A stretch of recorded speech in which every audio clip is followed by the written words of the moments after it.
కీలకమైనటువంటి అంశం.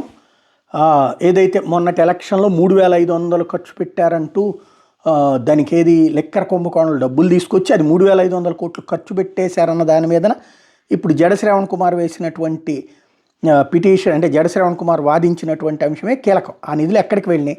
సిట్ తన రిపోర్ట్లో 3,500 కోట్ల మేర లెక్కర్ స్కామ్ జరిగిందని, ఆ సొమ్మును వైఎస్ఆర్సీపీ ఎన్నికల ఖర్చుకు వాడుకుందని చెప్పడం. ఒకవేళ ప్రభుత్వం మరియు సిట్ అదే మాట మీద కోర్టులో నిలబడితే అది ఎన్నికల నిబంధన ఉల్లంఘన అవుతుంది. Model code of conduct violation కిందకు వస్తుంది. పరిమితికి మించి 1,000 కోట్లు ఖర్చు చేశారు నిర్ధారణ అయితే ఆ ఎన్నికల చెల్లుబాటు మీదనే పిటిషన్ ఉంటుంది ఆటోమేటిక్గా. రెండు వైపుల పదునున్న కత్తి.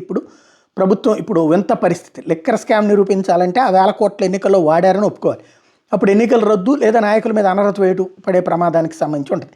ఎన్నికలు సేఫ్ కావాలంటే ఆ డబ్బు ఎన్నికలకు వాడలేదని చెప్పాలి. అలా చెప్తే సిట్టు వేసినటువంటి 3,500 కోట్ల స్కామ్ ఆరోపణలకు బలం తగ్గిపోతుంది. ఎన్నికల కమిషన్ పాత్ర హైకోర్టు ఆదేశాల మేరకు ఎన్నికల కమిషన్ ఈ నెల 7న ఇచ్చే నివేదిక చాలా కీలకం కాబోతుంది. సిట్ అధికారుల నుంచి వాళ్ళు సేకరించే సమాచారం ఆధారంగానే ఈ కేసు ఉంటుంది. ఇప్పుడు ఎన్నికల కమిషన్ కనుక అట్లాంటిది ఏమీ జరగలేదు అని తేల్చి చెప్పింది అనుకోండి, ఈ కేసును దాన్ని అడ్డు పెట్టుకుని ఈ కేసే చెల్లుబాటు కాకుండా పోతుంది. ఇది ఓవరాల్గా వేసినటువంటి వ్యవహారం ఒక గేమ్ అనమాట. ఎంతవరకు సక్సెస్ అవుతుందో చూడాలి.